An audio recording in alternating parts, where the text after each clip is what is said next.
আগামীতে যে স্বৈর শাসনের পরে 5ই আগস্টের পরে যে নতুন বাংলাদেশ আমরা পেয়েছি, এই বাংলাদেশকে যেন আমরা এগিয়ে নিয়ে যেতে পারি। অনেক ষড়যন্ত্র হচ্ছে যেন নির্বাচন না হয়, সংস্কারের নামে কালখবর করা হচ্ছে, বিভিন্ন রকম দাবি দেওয়া হচ্ছে, বিভিন্ন ধরনের পরিশোধ করা হচ্ছে। কিছু দল নির্বাচন বাধাগ্রস্ত করার চেষ্টা করছে।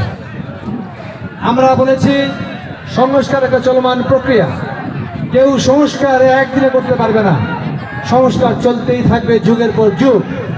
যে সংস্কারটা একটা সুষ্ঠু নির্বাচনের জন্য প্রয়োজন, সেই সংস্কার খুব অল্প সময়ে করা যায়। সরকার যদি ইচ্ছা করেন সেটা 3 মাস 4 মাসের মধ্যে সংস্কার করে একটা নিরপেক্ষ নির্বাচনের ব্যবস্থা করতে পারেন, এবং সেটা ডিসেম্বর একটা ডেডলাইন দেওয়া হয়েছে। এই ডিসেম্বরে নির্বাচন দিতেই হবে। এই ডিসেম্বরের পরে আমরা নির্বাচন পিছিয়ে দিতে পারি না।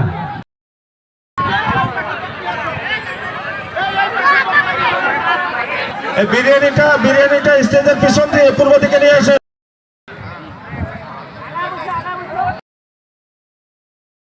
খানা পিনার আয়োজন থাকা সত্ত্বেও মাহবুব, তোমার হুকুমের অপেক্ষায় সকলেই আমরা বসে আছি।